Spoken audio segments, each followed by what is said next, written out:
kinds of propaganda. You're going to hear all kinds of lies and deception. There will be tactics used to try and buy you out. There will be tactics used to try and frighten you away. And I only have to say one thing to you tonight, comrades. We are blood and fire comrades. And we're marching on to progress. And we will stand firm. We will not be bought because we are not for sale. But where they come from, send it back, send it back. Every evil arrow, anywhere he come from, send it back. If a China, if a Jamaica, if a Haiti, where he come from, we send it back. Third, reverse the curse, reverse the curse, reverse the order, reverse the curse, reverse the order. Somebody said, reverse the curse, yeah, reverse the order. Somebody reverse the curse. Aye.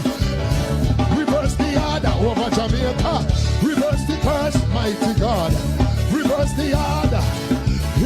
If a king's house, if a garden house, if a the prime minister, if a the opposition, if a politician, if a the liar, come from the doctor, come from Simon. Anywhere he come from, reverse the order, reverse the order.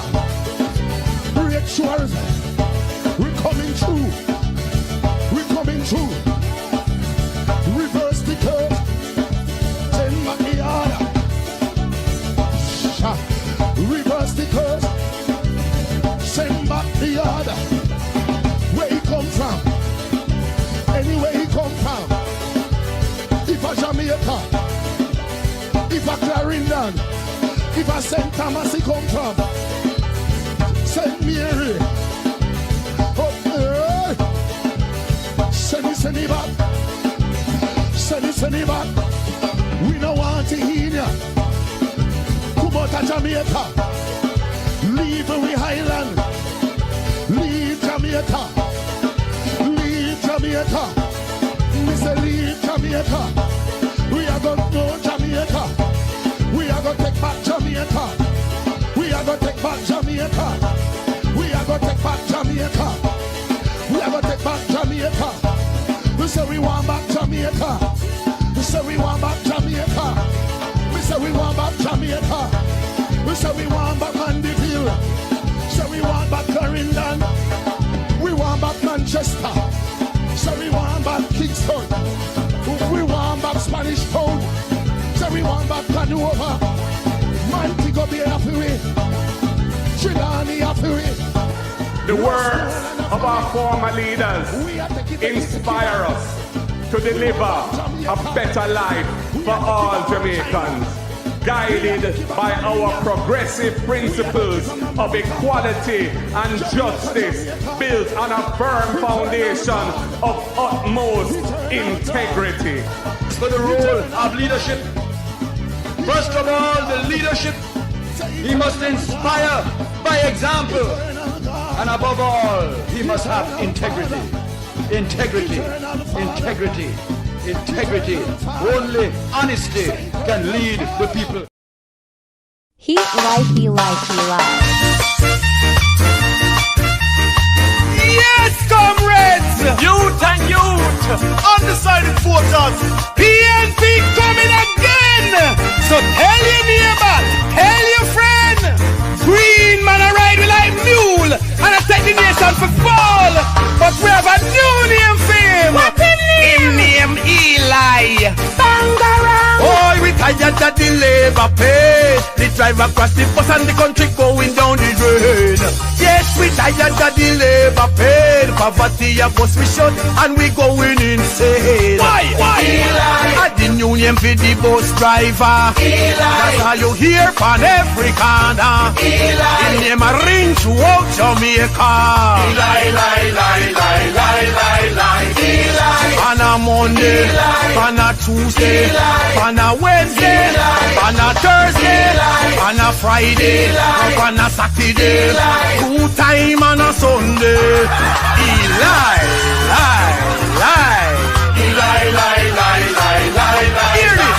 Eli tell we say him a go build up the country, put money in our pocket and end poverty. Promise the farmer them a go drive SUV.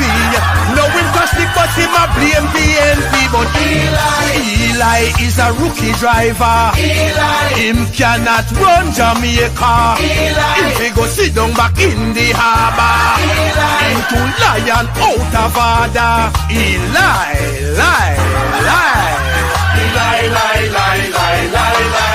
Oh, we tired that the labor pay. The driver across the bus and the country going down the drain.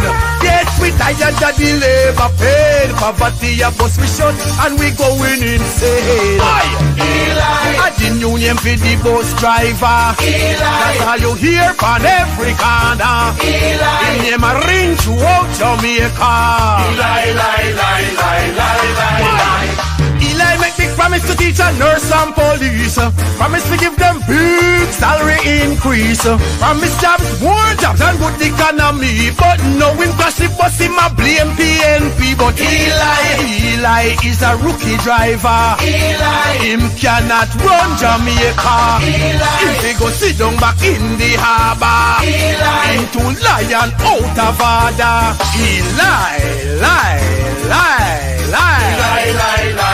Wanna remember this? Eli from a party new on the scene. Swear say him done with the garrison and the green. I'll never go back to that. Him tell the country now him greener than green with no credibility. Eli at the union for the bus driver. That's how you hear on every corner. Him name a ring throughout Jamaica. Eli is a rookie driver. Him cannot run Jamaica. If he go sit down back in the harbor, him too lion out of order.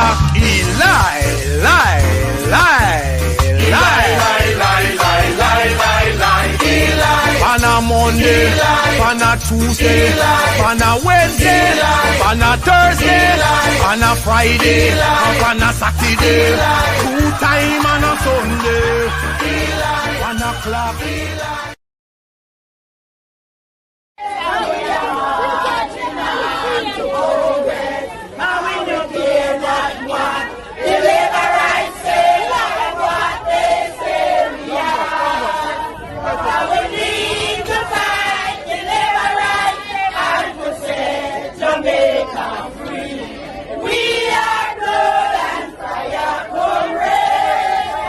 Hear all kinds of propaganda.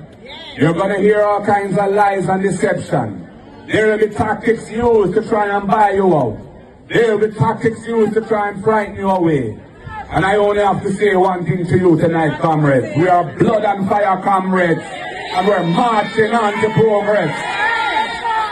And we will stand firm. We will not be bought because we are not for sale. Heat Lifey. Yes, comrades! Youth and youth, undecided voters. PNP coming again! So tell your neighbor, tell your friend. Green man I ride with like mule, and I take the nation for fall. But we have a new name for him. What a name? Him name Eli. Bangarang. Oh, we tired that the labor pay. The driver across the bus and the country going down the drain. Yes, we tired that the labor pay. Poverty a bus we shut and we going insane. Why? At the union for the bus driver. That's how you hear on every corner. In name a ring throughout Jamaica. On a Monday, on a Tuesday, on a Wednesday, on a Thursday, on a Friday, on a Saturday, 2 times on a Sunday.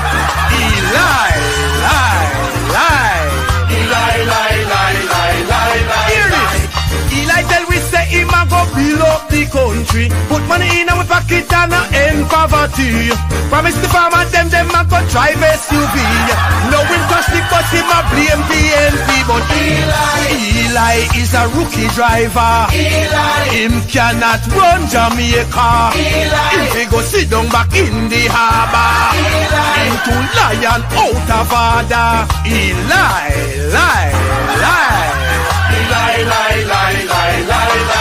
oh, we tired that the labor pay. The driver cross the bus and the country going down the drain. Yes, we tired that the labor pay. Poverty a bus we shut and we going insane. Eli, the union for the bus driver. That's all you hear on every corner. Him name a ring throughout Jamaica. Eli make big promise to teach a nurse and police.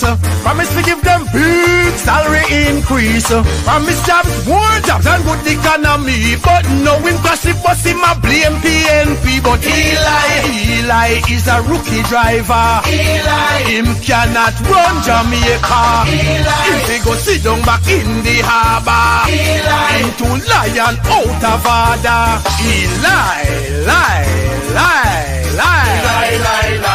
Wanna remember this? Eli from a party new from the scene. Swear say him done with the garrison and the green. I'll never go back to that. Him tell the country now him greener than green with no credibility. Eli at the union for the bus driver. That's how you hear from every car. Destroyed.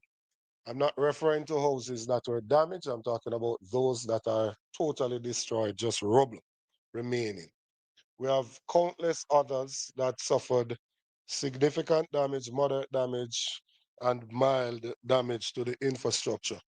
In terms of churches, schools, police station, health centers, all of those were also severely damaged and non-functional in the immediate wake of the hurricane. This, I believe, makes us one of the hardest hit areas, and currently there is a need for urgent intervention, especially in the area of housing and temporary housing solution for the residents.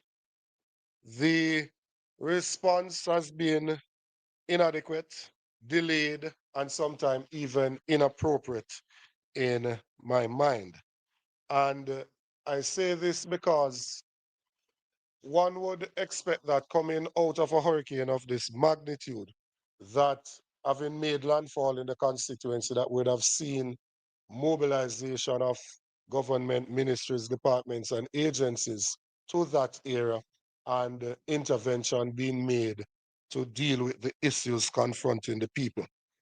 I want to thank, though, members of the private sector, the private companies, private individuals, non-governmental organizations, including GEM Foundation, Samaritan's Purse, World Central Kitchen, Mercy Chefs. Had it not been for some of these groups, I don't know what would have happened to the residents of Eastern Westmoreland, because they have stepped in a big way to ensure that some of the things that are needed have been done thus far. We benefited from a visit of some of the CARICOM leaders, and President Ali out of Guyana committed to doing 200 roofs for some of the affected residents between Bluefields and White House.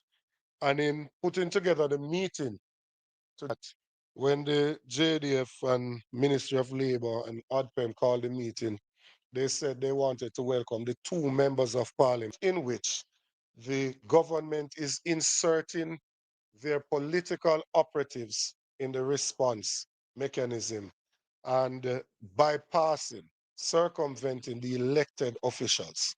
I represent all of the constituents of Eastern Westmoreland. I have absolutely no interest in how they voted. This is a humanitarian crisis. It is not a political matter. And as elected officials, we have to be involved and consulted in the process, because we know the communities, we know the areas, we know the people. Even in relation to the distribution of aid, To just have the JDF alone going into a committee, into a community, is not sufficient, because they won't know the lay of the land, they won't know the residents, and as such, that has left a lot of gaps. So I want to point out specifically some things now. Shelter. The shelters that are in the constituency, they have been inappropriate from the beginning, and they continue to be inappropriate. There isn't a bed or a cot or anything in any of the shelters.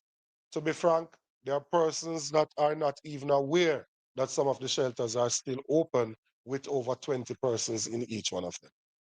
And that means if you're not aware, you couldn't possibly be making any provisions for the residents within those shelters. The persons who are in the shelters are obviously the most vulnerable. They don't have anywhere to stay. They don't have any relatives to stay with. And that's the reason why they're at the shelter. And I realize that the Ministry of Education has also taken on an initiative to reopen schools as soon as possible, which I support because we want to decrease the learning loss. But in moving the persons from these shelters, majority of which are schools, so that school can reopen, certainly we can't just move them without making provision for them to stay elsewhere. In terms of emergency evacuation and shelter, housing of these persons, we have not seen any of those tents that are supposedly in the country that should be made available. I'm told that it was said in the Senate on Friday that tents went to Dayton Campbell, unless there is another Dayton Campbell that represents somewhere in Jamaica. It's certainly not this one. I have not been made aware of any tents. And I want to be on record as saying, I will never support moving out the persons out of the shelter unless we make provision for them. I will block it myself personally. That is inhumane, and we have to do better. So yes, we want the schools to open, but we must make adequate provision before we move the persons out of the shelters.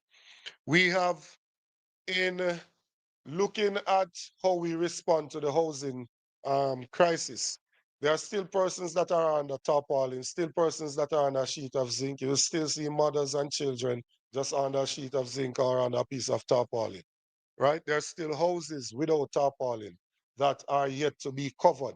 I have so far been told of allocations to the constituency, $3 million for cleaning in the prep work before the hurricane came.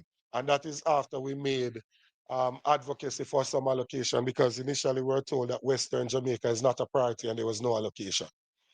Then there was an allocation of $1.5 million that was made twice. So that's another $3 million. That was to get care packages and tarpaulins. Now, if you get a care package and you put $5,000 worth of supplies in it, that would only get you 600 care packages for a constituency with over 40,000 persons. Then there's an allocation of $10 million for housing. And I've said it elsewhere that the Welcome to Montego Bay sign is $17 million. And we are given an allocation of $10 million in a constituency where 5,000 homes were totally destroyed. It is totally insufficient to meet the need that is there. And there is $3 million to RADA, which we have not been able to access as yet. That for a constituency where landfall was made, that has the majority of deaths, that has several persons still in shelters, several persons homeless, 5,000 houses destroyed, it's totally insufficient in terms of governmental response to the crisis that is there. We have been able, through Samaritan's Purse, I want to give Minister Tufton credit, because despite our history of having confrontations in the parliament, he's the only minister of government that has informed me of his visit and involved me in his visit to the constituency. Others have said they're coming, but they have not actually made an attempt to ensure that we can actually connect whilst they are within the constituency. Their Starlink seems to malfunction when they are in Eastern Westmoreland. But we've been able to set up a field clinic in White House, and GEM Foundation has been able to re-roof the health center in Betheltown, White House, and in Darliston, and thus we're able to offer some medical care. There's still a significant gap, and MP Dawes is here that will speak to some of the health-related concerns, but there's still a significant gap where healthcare is concerned. And even just the disposal of human waste, it can't be that difficult for a country to put some portable toilets in a constituency that has been devastated. So at least we can discard of human waste in a safe and appropriate way. The distribution system that is there is also dysfunctional. We cannot have persons just driving into a constituency and just going randomly into areas without no form of logistics workout. There needs to be a contact point in each division. We are not trying to commandeer what people are bringing. I'm not saying to persons you can't take things to your community or to your family. I'm simply saying that we should know so we don't have duplication of the efforts. And what is happening currently is that people are on the main and they receive several times over. Then we have sick, indigent, disabled, those in the more remote parts of the constituency that are not benefiting. You would have seen the exchange in Parliament about the number of care packages distributed. You can't go to a community one time in 20 days when this food package is slated to last for just 3 to 4 days. What is expected of those persons for the additional time? Right? So there needs to be a proper structure that is placed that ensures that relief item can go to those areas. We've proposed the Adopt a Family initiative to give accommodation to some persons using containerized housing. And I want to thank the persons who have contributed to that thus far. And we've been able to deliver 6 units, and we have another 6 that are ordered and ready to be distributed.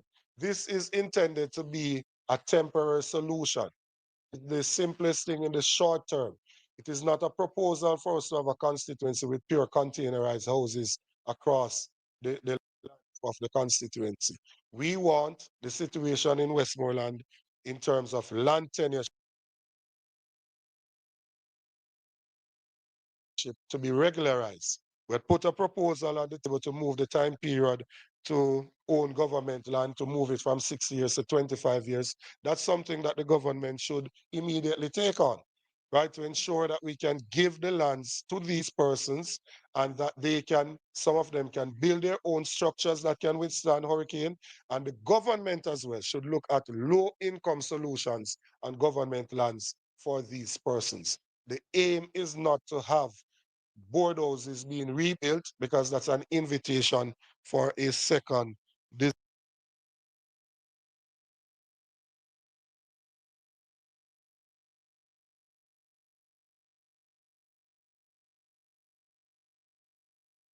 disaster.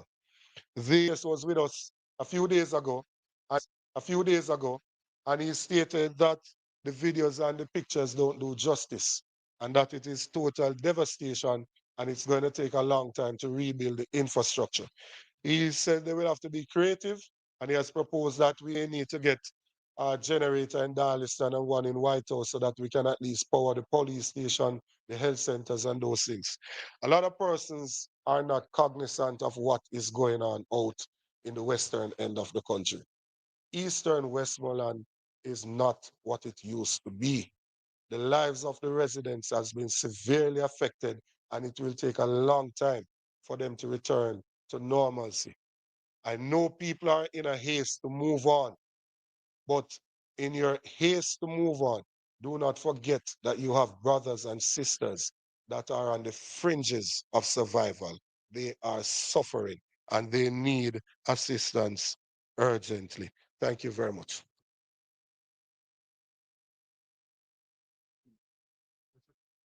Thank you, Dr. Campbell.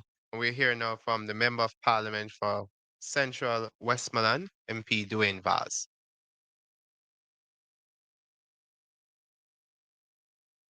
Good morning, everyone. I want to say a special good morning to my constituents of Central Westmoreland. I'm going to begin by speaking really on housing. And as Dr. Campbell mentioned, each member of parliament was given an allocation of $10 million. What I want to break down to residents is the minimum we're supposed to give each person is 100,000. And that really means that we can only assist a maximum of 100 people in the constituency. And our constituency is the largest when it comes down to registered voters, it's over 52,000, which actually means we should have over 80,000 people living in the constituency. So we know it's a huge constituency, and assisting 100 people from the government grant is simply inadequate, as you will recognize. The reason we got so much damage in Hurricane Melissa with regards to our housing stock is the same land tenure issue.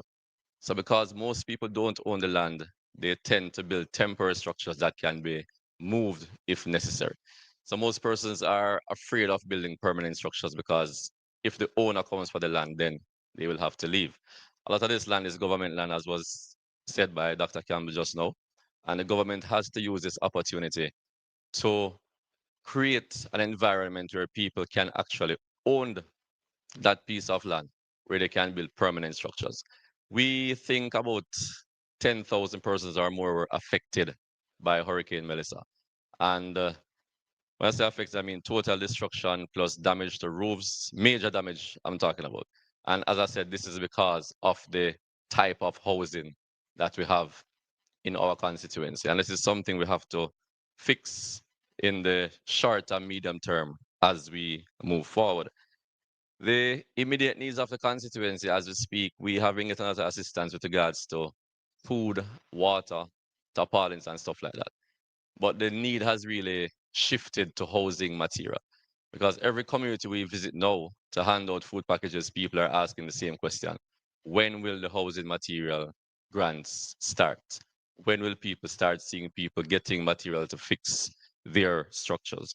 So the need that we have now, which I think is the most immediate and short-term need now, is actually to get the materials in so persons can start rebuilding. Some persons have started on their own, family, friends, assisting communities, helping each other, but a lot of people are still there looking at each other, not knowing which angle to turn, not knowing where to do because they really can't afford to start. And these are the people we have to look for. And I know the assessment is going on now, but there are thousands of residents who are just there wondering where the help will come from. And as I said, the government must step in here because it will take the efforts of the government in a significant way for us to get people back on track to the lives they were living before Hurricane Melissa. We also have a road crisis, and I must add the bridge crisis to it. There's a particular bridge in the Frome area where the road was cut away, and that has compromised the bridge. It's a main road going from Savlamar to Grangeville, and we have to look into that immediately. Most of the roads were bad before Hurricane Melissa, but they have gotten worse. And it is causing a lot of traffic pileup in some areas because the road is so bad. So we actually need the representatives from the government also to ensure that things are put in place so we can start some immediate works on these particular areas that we have so many issues. We speak also of the shelters that we have now. We still have a few shelters open, and the issue, as was stated by Dr. Campbell, is that leaving the shelters, they really have nowhere to go.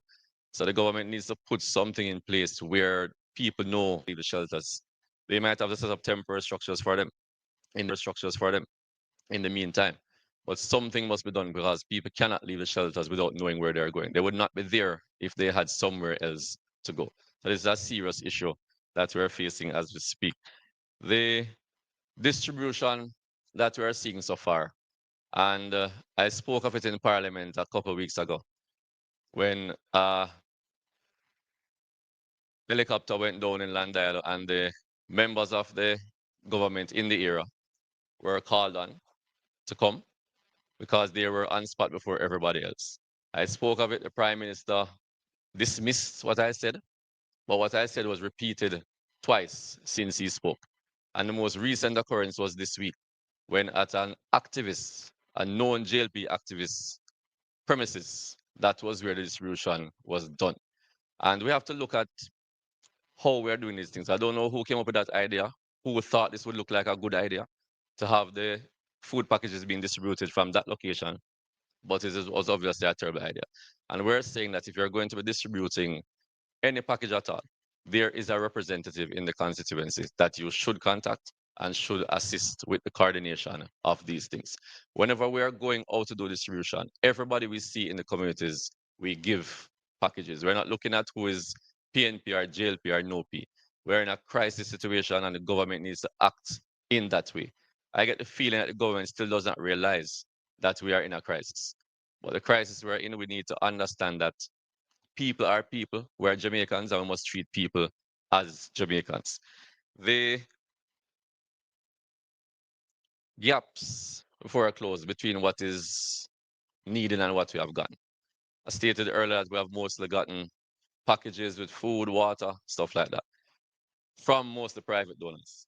The only assistance we have gotten from the government was the $3 million that was mentioned by Dr. Campbell earlier.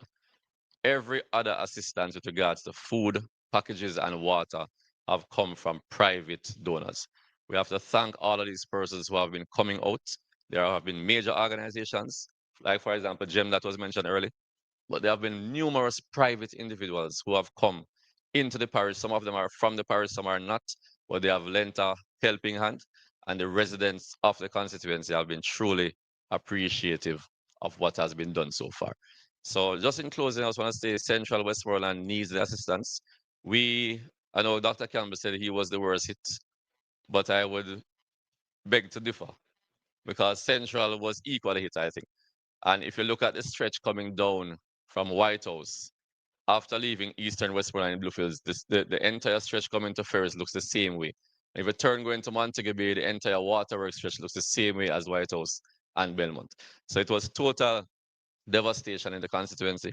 And as I said, it's the largest constituency when it comes down to the amount of people, which means that we need special attention. And we're asking everybody who is listening to this press conference that we need as much attention as we can possibly get. So I'm going to say to the residents of the constituency, the whole firm, we will do whatever we can to assist the process. And you can rest assured that your member of parliament will do anything possible to get back on track to where it was before Hurricane Melissa. I thank you. A poor response from the government. MP Ian Hales. Thank you, Leader of the Opposition, fellow colleague, members of Parliament. Good morning. I want to first start off by thanking the charitable organizations that have come on board and have played a role in this hurricane. They have done more than the government. And I'm ashamed to say that I represent a constituency in Westmoreland that we're a part of the government, we're a part of the country. And at the same time, private sector, private individuals, charitable organizations have done more than the government of the land. 1 month, it's almost a month, I think today is a month that we went through the hurricane. 4 weeks from now, it is Christmas. I have over 1,000 homes that have been lost, gone, and probably around 5,000 to 6,000 other citizens that the Hurricane Melissa have affected. And I ask myself the question every day as a member of parliament, and I know my colleagues do also, when we get up in the morning. How you going to help all of these 6 to 7, 10,000 Jamaicans that have been affected? And in terms of the assessment that is going on, I called last week, I spoke to an individual, I spoke to the manager, and I asked a question. I said, are there any assessment that is taking place in Western Westmoreland? And the answer is yes, they went to 2 areas. And I said, tell me the 2 areas that you went to. And he listed the 2 areas. And those 2 areas were not the 2 areas that were basically the areas that were damaged beyond recognition. And I see where the assessment now that is taking place is taking place in communities that basically supported the Jamaica Labour Party. All I'm saying is we can't do things so ad hoc. We are all in this together, both PNP, JLP, NOMP, we are in this together as a country. And, you know, I want to get back to the assessment though, because the assessment leaves a lot of questions. it is said that you have that are volunteering to do the assessment across the constituencies that are damaged. I've asked the question, who are these volunteers? What are the criteria / requirement for each volunteer? So that even if we can put some individuals, civil society, church, and individuals, put them forward so that they can help in terms of speeding up the assessment. Look, I just think if we don't put back some of these Jamaicans, even give them a roof over their head between now and Christmas, we're going to face some headwinds in this country that we have never faced before. And why do I say that? To every home you go to in the country, people, there's a level of frustration that I've never seen before. People have lost everything. And there's the frustration is, when are we going to get some help? You can't look at me as a member of parliament and say, you know what, pick 100 of your citizens. And when you pick the 100 citizens, what about the rest? That going to turn against me as member of parliament? What about those individuals? Because they need help too. How do you go ahead and pick the 100 to give 100,000? For me, I'm doing mine a little different. I'm giving each church one individual within that community that has been severely affected. I don't look at this thing as political PNP, JLP. So the church is going to get involved along with myself in terms of ensuring that we can pick 100 of our citizens. But picking 100 from 9 or 8,000 that have been affected, it's very difficult. You know, in terms of distribution, I've gone through the last couple of weeks disappointed as a Jamaican and as a representative of the people. You see ministers of government come in. You see ministers of government come in, you see government entity comes in. And they go to a particular area that you don't have damage in some of those areas that they go to give out, to distribute food to our citizens. All I'm saying is, look, we have to do better as a country. We have to do better as a government. It can't continue. It can't continue the way it has been going. People in their, well, in my constituency, I don't know, since the hurricane, we've been getting a lot of rain. And most of our citizens are without a roof, without tarpaulin, just basically fending on their own. Can't help themselves, can't do nothing. The packages that are going around being distributed. People have gone out, they get one food package, I would say probably around 3-4 weeks ago, and they haven't gotten any more help from the government. So there's no assessment. Food package is only 600 per MP. Thank God for the charitable organization. But look, I just want to appeal to the government. I just want to appeal to the government. Come on board with the elected officials. The elections are over. The elections are over. And this crisis allow you to think as a human and not as wear a hat as a political representative. It is that hard. There's a level of hardship that is in Western Jamaica. And I just want to say, look, make we ensure that over the next 4 weeks, we can ensure that we put as much Jamaicans back in their home with their roofs. We have to do that as a country. It can't continue, sir. Make we ensure we help some of these individuals, whether PNP or JLP, make we get together, government and opposition, working together in ensuring that we can serve the people of Western Westmoreland and the areas that have been damaged. Make we just stop all this foolishness now. You can't come in my constituency. And when you come in the constituencies, when you leave, you're going to tell me. Or when you reach, you're going to tell me. And then you're going to say, you know what? I'll leave 25 bags of food around the corner for you. It can't continue, sir. And then you go and look for me now. And when I ask you the question, when I ask you the 2 areas that you assess, how you assess those 2 areas, what are the criteria, what are the strategy? And then you turn to me and then you say to me, you know what? We have 2 staff members who live in those areas. Where is the strategy? How are we going to deal with all? I don't even think the government know what's going on. It's clear that the government didn't plan for this. They didn't plan for it. And I want every PNP and every JLP, every like-minded Jamaican, where you get in your car every week and you drive down, come a country. I want you to sit down and ask yourself the question, where is the government? What has the government done? I mean, I'm thankful that they said to me I can clean some of my roads, but some of the roads across the other two constituencies are not cleared as yet. And how can you say to a foreigner to do more than you as the government here, where the people elect and vote for and put in?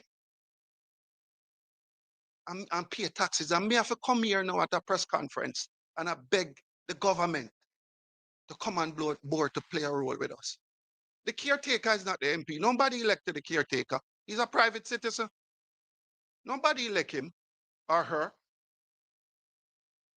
But it seems like the election is still going on. Enough is enough, man. It's time this foolishness cut out. Thank you, MP Hales. We're going to shift the statements to Hanover, and it would appear as if Hanover is left out of the conversation about recovery. It appears as if persons don't know that Hanover was also badly affected, and we're going to hear from the members of Parliament. We're going to start with Western Westmoreland. Um, yes, Western Hanover. We're going to start with MP Heather Miller Bennett.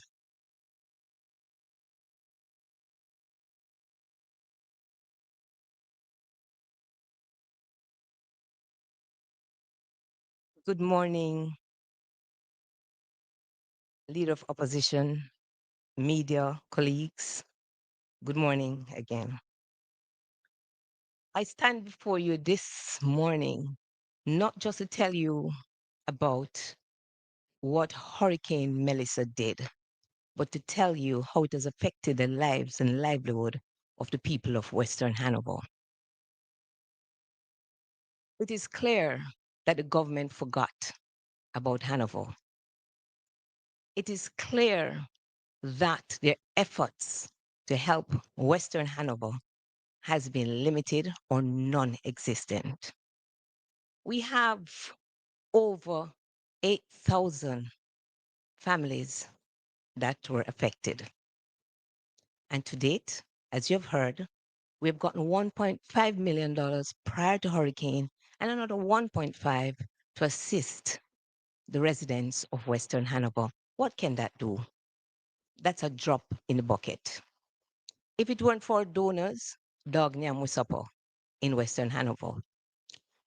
As an elected representative, it hurts when you have a limited number of package and you have to decide which community you go to next when you have so many communities that are affected. I'm particularly concerned about the assessment process that is being done by the Ministry of Labor. What we're finding happening is that the Ministry of Labor is unable to tell us how many homes they have assessed. They're unable to tell us how many communities they've gone in. What you're finding is that they don't know. They're able to say that Hanover has 4,388 persons that they have assessed. But in my constituency alone, I can tell you we have far exceeded that number. So this hodgepodge, patchy way of doing the assessment is unacceptable. This slow pace way of going about the assessment is not benefiting our residents. So while they take their time in assessing, people are suffering. People are in need. Persons are outside, they're living in their cars. They're living on the streets. They're catching with family members. They're catching with friends. They don't know where else to go. And so this hodgepodge way of assessing, it's not the way to go. And so I'm urging the government to engage agencies that know about data collection, like Statin, who they already have the resources, SDC, to assist them in going out to do these assessments. I am particularly concerned as well about our schools. Many of our schools were used as shelters, many still not repaired. We have started back school. And yes, we need children to be in schools and we need them back in schools urgently. But putting them in unsafe environment is not acceptable. Students are back in schools, but we don't see the school bus system back up. And so they're in regular clothing, and so they're being charged adult fares. What is being done? Parents are already without a job and cannot maintain paying adult fares. So what about that school bus system? Why is it that the school bus system is not yet in place despite students are back in school? Many of our students are on path. The schools are without electricity. They're without connectivity. The schools are unable to provide food for these students on path because they can't do storage. What is being done? I urge the government to put in place some kind of food feeding program. What about generators for the school? What about the several generators that I heard were donated? Can't the schools in Western Hanover be given generators to assist them with their refrigerators for storage so that they can provide for their students? While we are giving out these care packages, there's concern about where am I going to live? So yes, you feed me for a week or two. Where are we going to live? No roof, no house. We have gotten an allocation for housing. As my colleague MP stated, who do you decide? How do you decide? I see caretakers coming in. I want to go back to the packages. I see caretakers giving out packages.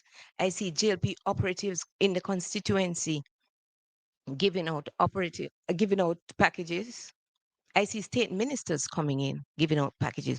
What is lacking is communication and coordination. I urge the government to set up some kind of centralized hub that disseminate information on a regular basis, either through a WhatsApp channel, through regular press briefing. Let us know what exactly is being distributed and to who. As an elected representative, I'm on the ground. I have counselors. They know the space. They know who are the persons being damaged. Utilize them. Utilize us. Utilize the community leaders. We see NGOs, we see JDF, we see caretakers, we see state ministers. We see them coming with packages. We know the space. Talk to us. So we need a communication, we need a coordinated way and not a hodgepodge, patchy way of distribution. These are livelihoods, lives and livelihoods we're playing with. These are families. Many persons may be not directly affected by Hurricane Melissa, but they are affected because they're without jobs. The tourism industry has been basically non-existent. They are without jobs. So I urge the government to put something in place, put some kind of relief support, put some kind of allocation, wage allocation for a short-term period. I urge the government to look into how do we support families, the fisher folks that have lost their livelihood, how do we support them? How about microloans, offering them low interest microloans with some kind of grace period? How do we support them? How do we support our farmers in the short term? What are we doing? They have lost their farms. Western Hanover have quite a few farmers up in the Askinish area, Pell River area, Kendall. They've lost theirs. As far as I know, the assessment has been slow. And so once again, I urge the government to ensure that we measure what we're doing. Because if you can't measure it, you can't manage it. And so I say to the people of Western Hanover, hold strain. I will continue to advocate for you to ensure that the resources get to you. Ministry of Labor asking you to step up, partner with agencies who know what to do. ask the government and other state ministers coming into the space, communicate and coordinate. Because if we're not doing this together, we're wasting resources. I'm going to ask persons out there, my donors, I want to thank you and ask others to come on board. We are at the phase now where people need homes. They need their roof back on. We have started an initiative, Help Me Fix My Roof. Because despite we know that the structures that we have are not necessarily the ideal, but the people need somewhere where they can live. They need a roof over their heads. And so I ask donors to come on board. The government not doing enough. And they seem like they don't business about Hanover. They have a responsibility to the people of Western Hanover. And I'm asking the government to step up and do what they're supposed to do, while I implore and ask donors to come on board and help the people of Western Hanover to fix their roof. This is not politics. This is humanitarian. People are hurting, their lives and livelihoods have been damaged and lost. I thank you.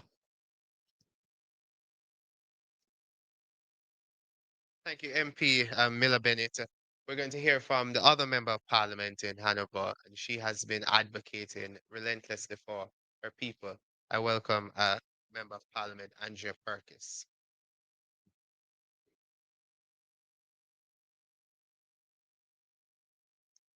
Good morning, everyone.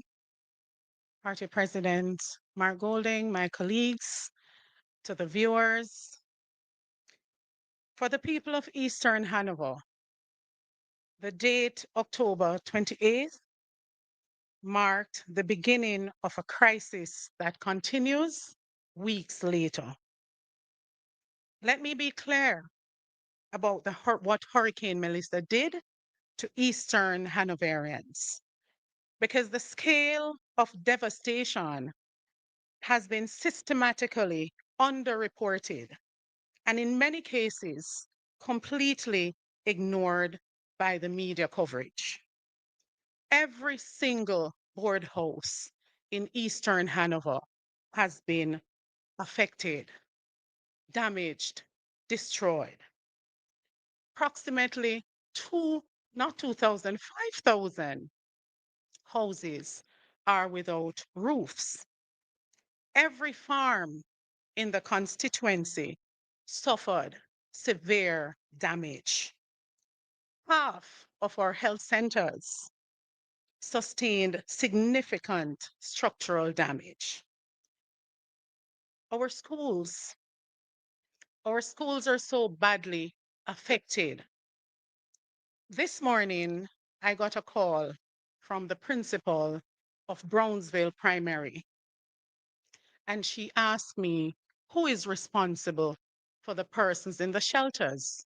Her name is Miss Bucknell. She has started school last week because parents are not able to help the children at home and prepare them for exams that are coming in a few months. And so she rushed to open Brownsville Primary, and I understand. But she's crying out for help because she cannot be the person that is responsible for the persons that are now staying in the shelter. So I'm asking government to pay attention to the schools. All of our schools have been affected. Most of the schools in Eastern Hanover, they have no roof. Residents in Chigwell, Forest, Woodsville, and other areas were trapped for weeks. There is a man-made bridge in Woodsville from 2022. That bridge was partially collapsed. It was in 2023, it went down for good. The residents are in dire need of attention from government. That man-made bridge was destroyed again. And so the residents of the Woodsville area, they're asking for urgent attention. Water supplies were contaminated. I myself was marooned in Cascade. Residents, though, came out and assisted us. And that is a pattern that I've noticed since Hurricane Melissa, that residents have taken it upon themselves to do the work of government because the parish of Hanover has not been included in many things, especially where relief is concerned. The morning after the hurricane, residents assisted me in cleaning 18 miles of roadways so I could get to the main road to coordinate relief efforts. I want to address the government's response or lack thereof. It is true that affected constituency received $10 million. We have done, many of my colleagues have done the math. For housing, it is not adequate. We have a number of houses in Hanover. From my balcony, I am looking at 3 houses that are flat and 5 without roof. The people of Eastern Hanover, they've had to seek comfort living under tarps. That's not good enough. We need help from government. We need ministers to come in and be on the ground as they were before the election. The people of Eastern Hanover, they're demanding your presence. The question I must ask, and the question every Jamaican should be asking, if the allocation on paper is equal, why is help actually reaching our residents so dramatically unequal? Where is the relief going? Why are communities still waiting? Government response has been extremely slow in Eastern Hanover. Corporate Jamaica, though, has stepped up. Companies like Flow, Red Stripe, CM Recycling Company Limited, Trial Hotel, and Billboard King Foundation have provided more immediate, tangible relief than government agencies. Our diaspora family responded with urgency and generosity. And I must thank PNP leadership, former Prime Minister P.J. Patterson, a proud Hanoverian, along with President Mark Golding and MPs Anthony Hilton and Julian Robinson, who have been mobilizing assistance, and some of them have been on the ground providing moral support to our traumatized communities. Eastern Hanover is facing a public health crisis that needs immediate intervention. Western Jamaica has already confirmed 11 cases of leptospirosis since Hurricane Melissa. And that's a deadly waterborne disease. I spoke of waterborne diseases 2 weeks ago in Parliament, still no attention.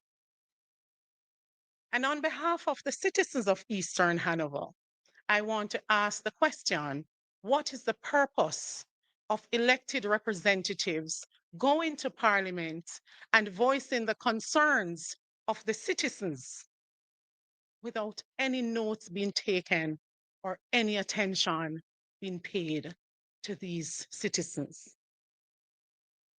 There is literally now a mountain of garbage. At my personal gate, I live in my constituency. The National Solid Waste Management Authority has failed to maintain consistent collection, and our residents are suffering the consequences. We're deeply concerned about leptospirosis, dengue fever, and other waterborne diseases threatening our people in areas still cut off from proper medical attention. Whether the design is by oversight or the Ministry of Health has omitted the parish of Hanover from its island-wide plugin schedule, I don't know. But believe it or not, Hanover as a parish, we have areas where the water continues to rise. The water has a stench. And up to date, I have not been contacted by anyone from the Ministry of Health to say we are going into these areas to check, to run some tests, to check on the citizens. We have a number of senior citizens in Chigwell, in Forest. These senior citizens have had to travel by means of foot track to get to hospitals, to the 3 out of 10 clinics that we have operating now. Some communities remain isolated. Residents still lack access to potable water. Families are living under tarpaulins or in homes with no roofs. Children are trying to attend schools. I am here today to make our needs absolutely clear. For the most part, Hanover is still technologically marooned. A lot of persons are still not able to get connection. Those Starlinks and generators were given to the government. We did not even receive a single generator to power our constituency office to serve the people that elected us and the entire constituency. We need the Ministry of Health and the local health department to deploy mobile medical units to isolated communities. We also need aggressive vector control measures. We need consistent garbage collection immediately before we face, as I spoke about before, a full-scale disease outbreak. 7 of 10 of the health centers need to be repaired with immediate effect. Our roads need more clearing. Our water systems need restoration. Our schools need immediate structural assessment and repairs so they can serve the essential functions. Our farmers need seeds, and I know there has been an allocation through RADA, but we're asking for more. To the people of Eastern Hanover, I see you. I have walked through your communities. I have witnessed your suffering and your remarkable resilience.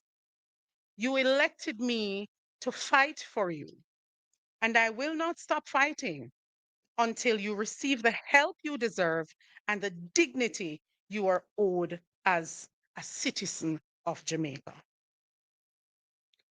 I want to share stories, and these are not just stories, but things that I've seen with my own eyes. I witnessed the previous Member of Parliament, Dave Brown, driving through my community with the same care packages that the government gave me, only 250 care packages, 5 tarps, and 50 cases of water. To date, that is all that I have received. Now, when a previous Member of Parliament drives through communities like Paddington, Cocoon, Claremont, Retrieve, Cascade, Hunside, it cannot be 250 care packages that he received. I am asking the government. Government had an opportunity to be great, to look good. After the hurricane, I reached out to JLP caretakers. I left messages for them and I assured them that whatever relief I receive as Member of Parliament will be shared with them. I did not receive much, unfortunately. Where the assessment is concerned, I sent out a schedule 2 days ago on a community group. It is a very touchy topic, but the government is playing politics. When the Ministry of Labor and Social Security goes to Axandas 2 days, Axandas is a tiny community in Chester Castle Division, and areas like Horton Grove that are 5 times the size of Axandas, still no visits. Tell me there is no politics involved. I want to thank the public sector, the private sector. I want to thank the families from Hanover that are living overseas, the diaspora, for stepping up and helping us. Red Stripe, you came in and you were so amazing. Over 500 care packages. Flo, you came in twice, not once, but 2 times into Chester Castle. Chester Castle is my ground zero in Eastern Hanover. I want to make an appeal to government that the people of Eastern Hanover, they're watching you. The people of Jamaica, they're watching you. The people internationally, people are looking at what you're doing. I am yet to go into some of my strong areas, but I've gone into Pumpkin Bottom, where 80% of the residents voted against me. My mission is one of humanitarian. I cannot be doing politics in such a catastrophic time. And I am asking the government to cut out the PR and get to the people. I have nothing against the Jamaica Defense Force, but I can tell you that I am against the government giving them the care packages to get to our people. I've witnessed myself in Sandy Bay and Hopewell on the main road, 2 trucks dropping off care packages. Our seniors in the lanes are not benefiting. The residents up in Mount Pelion are not benefiting. The residents inland are not benefiting. The people of Eastern Hanover deserve better. Finally, to the people of Eastern Hanover, we're strong. We are resilient. We will get our constituency back together. Thank you. Thank you, MP Perkis. We are joined by Member of Parliament for Northeast St. Elizabeth, Zalika Jess, and we'll hear from her now.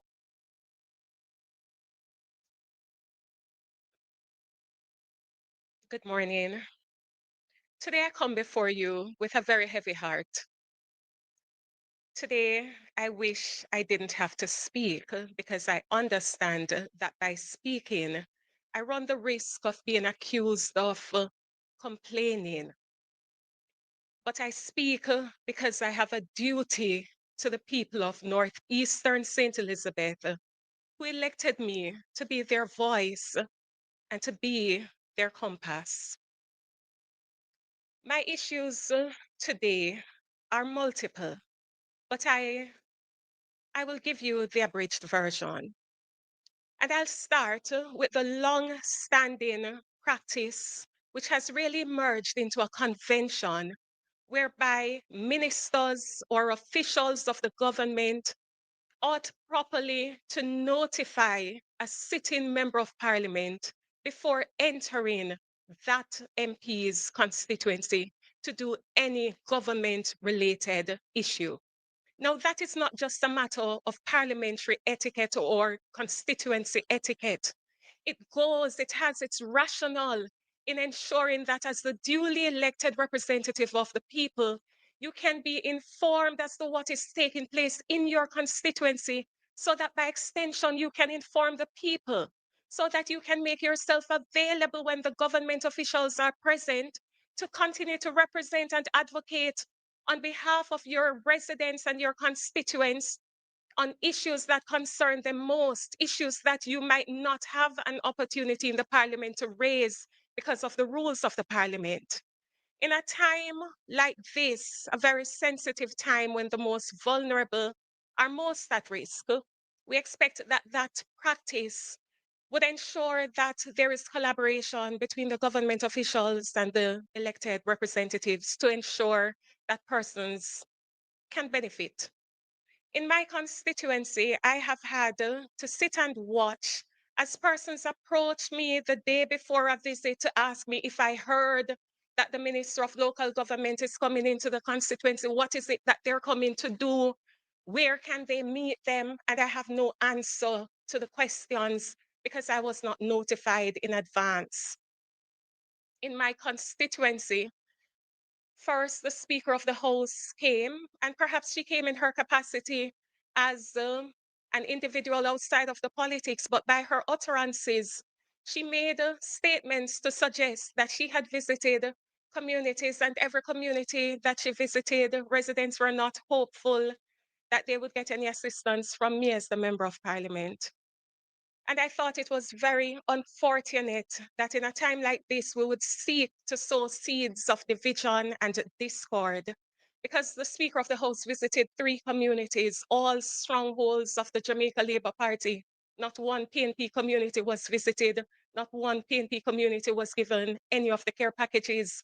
In fact, the areas visited are well known: Rocky Hill, Santa Cruz, Burn Savannah, which is regarded by Edward Seaga as Little Tivoli. No reference was made to any other communities, but the speaker formed the conclusion that every community she visited were not hopeful that they would get help to build back houses or do repairs. And I speak on that because she came into the community on Saturday morning, and by Saturday afternoon, the Minister of Local Government also visited the constituency. He distributed care packages, 60 to the sitting Jamaica Labour Party councillor, but I was not informed of his visit prior. The 3 other councillors who happened to be PNP councillors were also not informed of the Minister of Local Government's visit. And of course, they got no packages from the minister. Only the JLP council received packages. And finally, the Minister of Justice came on Friday, and my constituency office happened to be right next door to the venue that he visited. I was not notified in advance. Now, it doesn't matter. I see the statement from the minister, and labeling a statement as being contained or filled with lies or accusing me of lying does not make it untrue, and it does not change the facts.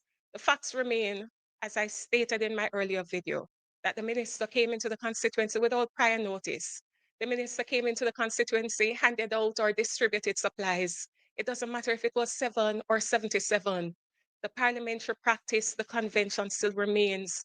It is improper to visit an MP's constituency without prior notice. That is a practice that has long been observed. And if it is that the government is now departing from that practice, then we need to know why. Because we're striving towards good governance.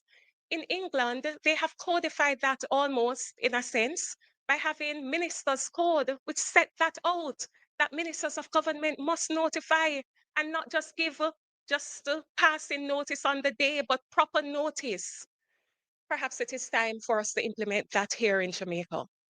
Secondly, I speak on the issue of housing because the speaker made mention that persons that she spoke with in the communities, the JLP communities that she visited, were not hopeful that they would get assistance. Like many of these members of parliament, I also received only $10 million as an allocation for housing repair. On the very first day that my constituency office reopened after the hurricane, we had over 600 persons in attendance at the office asking for housing assistance. Over 600.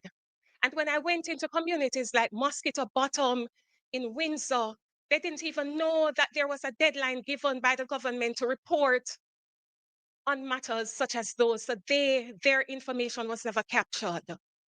I raise it to say to you that the government, you've heard, has given a directive that they are recommending that you give 100,000 to each beneficiary. I have not been able to do so. I have taken the decision that I cannot choose who should benefit and who should not. I cannot choose who should get help to put on back their roofs and who should not when everybody needs help to put on back their roofs. And so every one of those 600 and odd persons who applied for housing assistance, I've submitted their names. And so it means that they're not going to get 100,000 each. It means that some of them going to get $12,000, which is only probably 3 sheets of zinc. But what do we do when the funding is not sufficient? And let me make it clear. I have PNP people who voted for me. I have JLP people who voted for me. I may have people who never support the politics before and them go vote. So I don't care who people vote for. When I go into a community to distribute supplies or to assist people, I have never asked them who they voted for. Once I have it, I'm going to share it, even though it means sometimes getting quarrels from your own supporters who feel as though you're helping the other side more than how you're helping them. And I say this to say that we do not support the practice of division. We do not support the practice of undermining duly elected representatives whose only intent is to provide help for people who are suffering. We see people who are in need. We don't see JLP and we don't see PNP. We see people who are vulnerable and who are depending on the government to make the right decisions so that their lives can be better. And that's the only objective that we have over here on the People's National Party side. Now, finally, I speak to the issue of infrastructure. The constituency that I represent suffered not just physical loss to the houses or road work was completely destroyed in areas, particularly in Santa Cruz, where it seems as if a bomb was dropped overnight. We have holes in the roadways which were over 20 feet deep. Now, I've tried my best to assist, but these are all temporary gaps, temporary stop gaps by using the debris that had been washed away to try and fill back the holes so that people can't say that they're marooned. But what is the plan going forward? Because one more show of rain and the whole of that wash away, and people again going to be marooned. The people in Abraham, who even though we tried to fix the road and did the best that we could, they tell me that when rain fall, they still have to walk to get home up in the hills because the cars still can't manage because it's mud and dirt that was used. So it has slipped away and is slipping away. What is the plan? Are we going to wait until something disastrous happens before we put in place plans and solutions that will actually inure to the benefit of people? In Santa Cruz, we have a situation where all of the mud, all of the debris from the hills washed down into the town of Santa Cruz. So it is not uncommon for you to see people wearing dust masks when you visit Santa Cruz. What is the plan? The government has started to clear the roadway in Santa Cruz without any notification to me as the member of parliament. And now we are left with a situation where I don't know if there is funding that is left, but the road needs a water truck to actually wash away all of that mud, all of that debris. What is the plan for Santa Cruz? What is the plan for the areas in Thornton? Thornton has over 1,500, almost 2,000 persons, and 95% of Thornton lost roofs. Some houses have completely crumbled. What is the plan? Because my $10 million done, and I still don't know how we're going to help the rest of the residents in Windsor and the other areas, even in Brace River, that got flooded out and who go around and pick up 2 sheets of zinc and nail it on or tack it back on. But them know so the next shower of rain, them a go wet up again and another strong gust of wind, it a go blow off again. What is the plan? I close by saying that I have absolutely no intention to be cantankerous. And if I appear to be somewhat passionate, forgive me. But when you represent people who see you as their only hope, who come to you because they have nobody else to turn to, we have a duty to speak on their behalf, and we have a duty to hope that the government listens and the government acts. Thank you.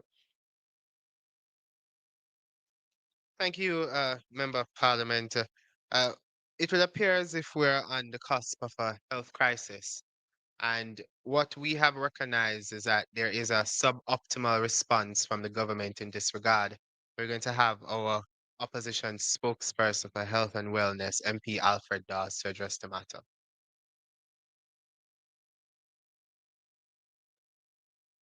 Thank you, Senator. Leader of the opposition, my colleague, members of parliament, journalists here, those who are tuning in, good morning. I also wish to greet those who are tuning in merely with the disgraceful intention of trying to distort what we say and to edit clips to present a false narrative to suit their own agenda. I greet those who have spent their lives playing politics to stop playing politics with people's lives.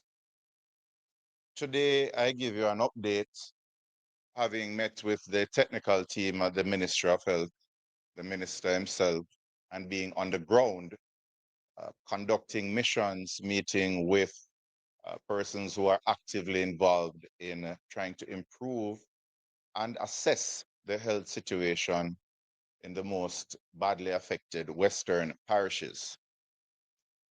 We must give what is due to Caesar. The Ministry of Health has, in fact, done quite a bit, as Dr. Campbell had said earlier, in terms of being responsive to deploying some of the clinics and the restoration of services at some clinics and the improvement of the infrastructure of some hospitals, such as Cornwall Regional Hospital, having now had a roof replaced by Médecins Sans Frontières or Doctors Without Borders.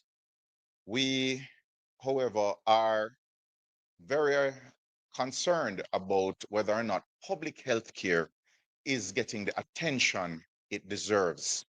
We have to understand that the crisis that is unfolding now out west, it is not merely the realm of the Ministry of Health and the technocrats, doctors, nurses, and vector control workers, public health inspectors. It is not under their control. What is happening is that it is a multidisciplinary, multifaceted approach that is needed to stave off the impending crisis. We are already in the midst of a leptospirosis outbreak, and we could have seen this coming. We ought to focus not only on trying to send out information to say, avoid streams and water, avoid rodents, but we ought to look at how we can address the environmental factors that are causing this outbreak. Garbage collection is an issue. It is piling up not just out west, but across the island.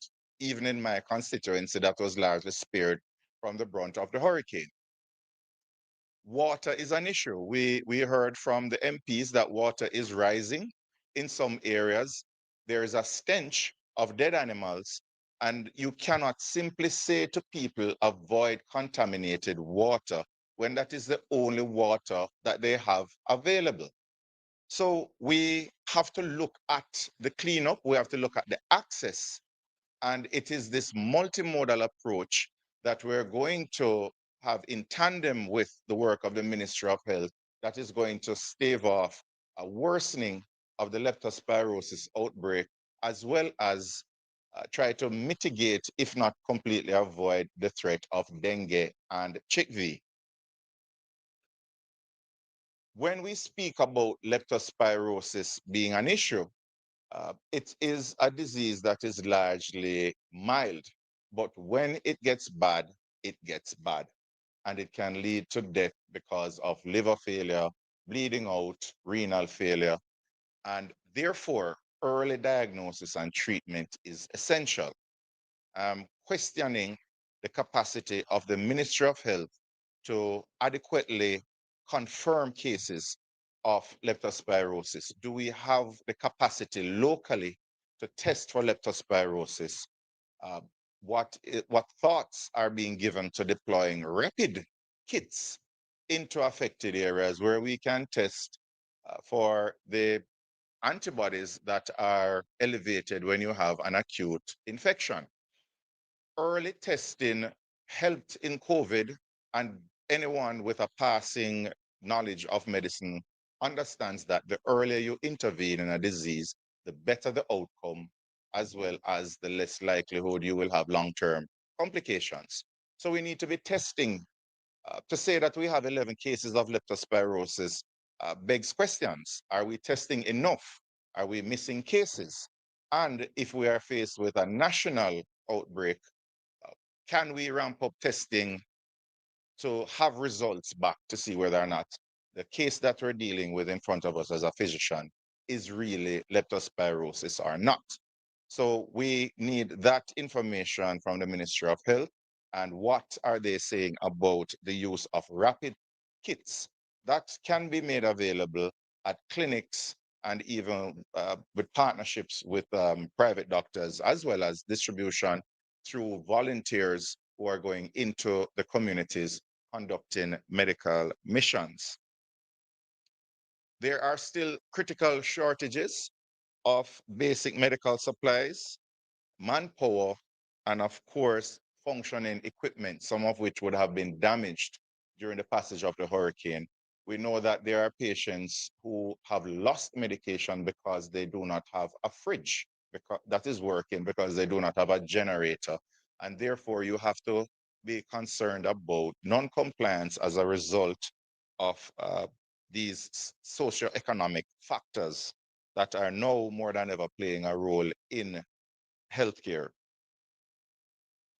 We have gotten some complaints about the process to facilitate missions. There seems to be a lack of coordination on the ground, even if persons are fully registered and they have been listed as partners. They still face some obstacles, whether or not the team on the ground were expecting them, and who are they partnering with to mobilize the people in the community. In many instances, if the members of parliament are not a part of the mission initially, they do not have the wherewithal to rapidly get out persons and mobilize them to take advantage of the free medical services. So again, this is an echo for partnership and not just trying to have hegemony over the relief efforts. And this includes the medical missions. Now, when we speak about the way forward, because this is not going, the situation that exists on the ground is not going away anytime soon. There are too many people who are homeless. There are too many people who are marginally living on the fringes of survival.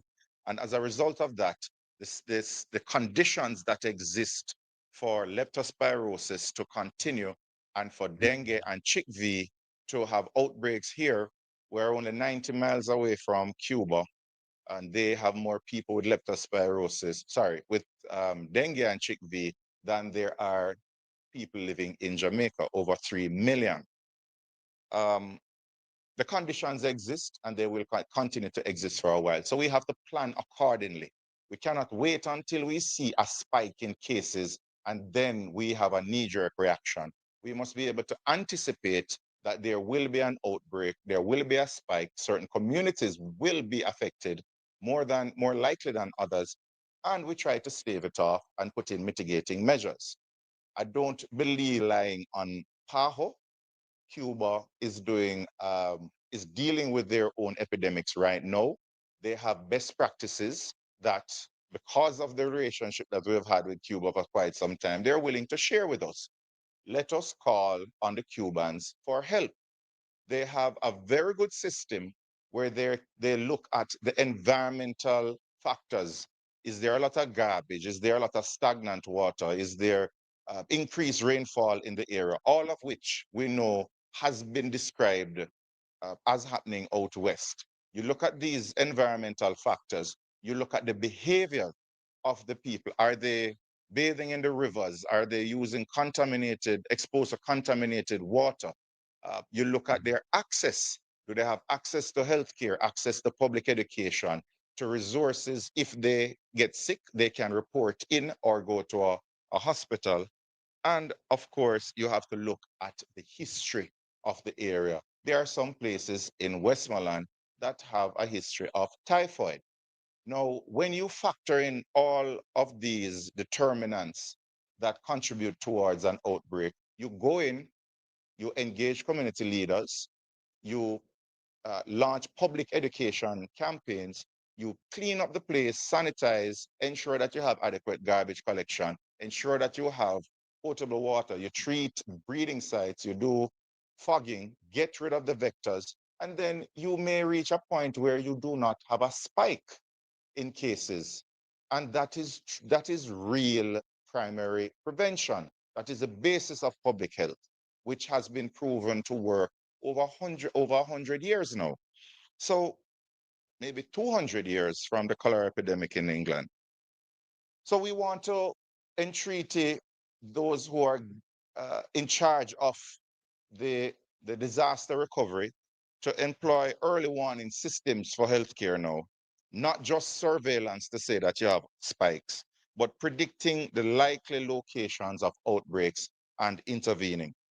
And to do that, you must combine environmental data, behavioral patterns, historical outbreaks, and you must also ramp up testing capabilities, confirmation testing, as well as introducing rapid testing. And with that, we can have early intervention, the simple penicillin that can save lives in the case of leptospirosis, or the treatment of renal failure with fluids early out. Dengue, you identify when it has become the hemorrhagic fever where you're bleeding out, and have early intervention as well. And we must have a mechanism where you have real-time reporting of fever. If you have a fever, there must be a way for you to report that you have it so that you can get tested. Vector control has to be augmented by private contractors, bringing in back the part-time workers, but the schedule for vector control cannot be such that communities, such as mine in Southeast St. Catherine, basically have fogging once every 2 weeks at best, and we have 18 communities, and we are plagued with mosquitoes in Portmore. So we have to ramp up vector control immediately, and because garbage pileup leads to rodent infestation, we have to ensure that garbage is being collected across the island in a timely manner.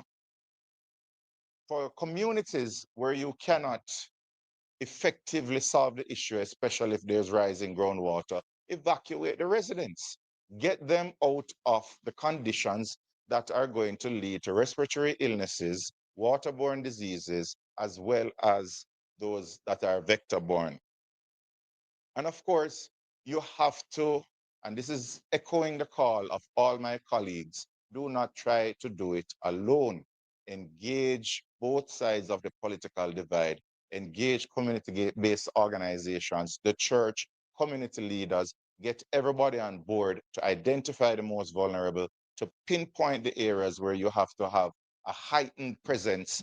And this is the only way we can have an effective response. We may have to consider looking at the distribution of mosquito nets and repellents to avoid persons who are living outdoors and in shelters getting bitten by mosquitoes. And of course, the Ministry of Health has to anticipate that if all of these measures fail, we're going to have a surge in patients coming into the hospitals. What is the surge plan in terms of bed capacity, in terms of staffing, testing and treatment? We have to have a preparation, a plan in place for the worst case scenario. And then, of course, rehabilitation, especially when it comes to CHICV, is important for long-term productivity and pain control. And in all of this, I left this for last, mental health. People are numb now. They are not feeling and processing what is happening.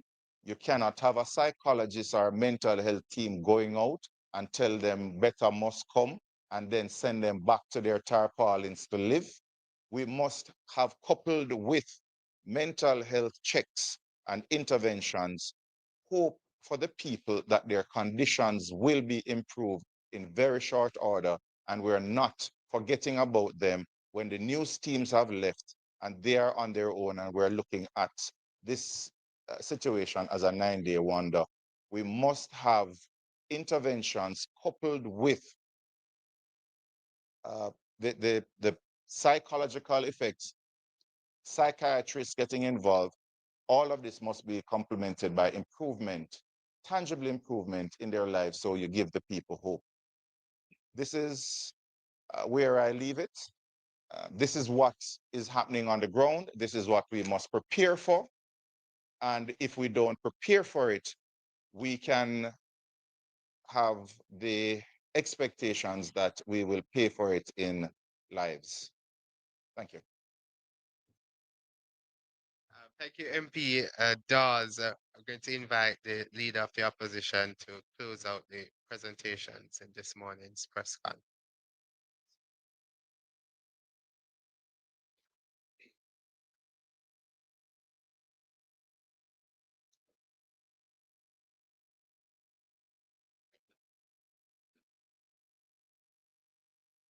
Still morning. Good morning, everyone, members of the media, listeners, my colleagues who are here. We wanted to have this press conference this morning. It's the second press conference we've had since the hurricane hit Jamaica. First one was about a week after the hurricane hit. We're now about 4 weeks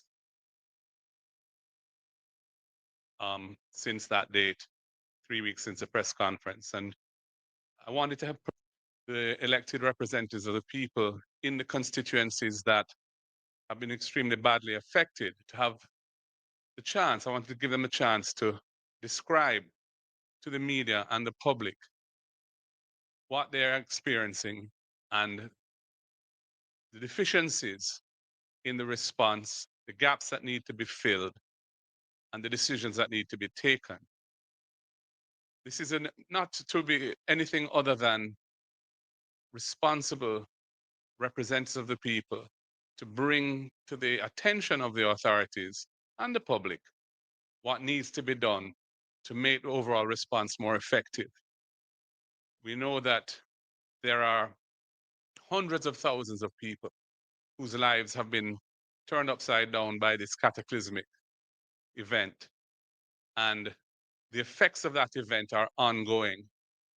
We talk about phases and initial response morphing into recovery and other phases.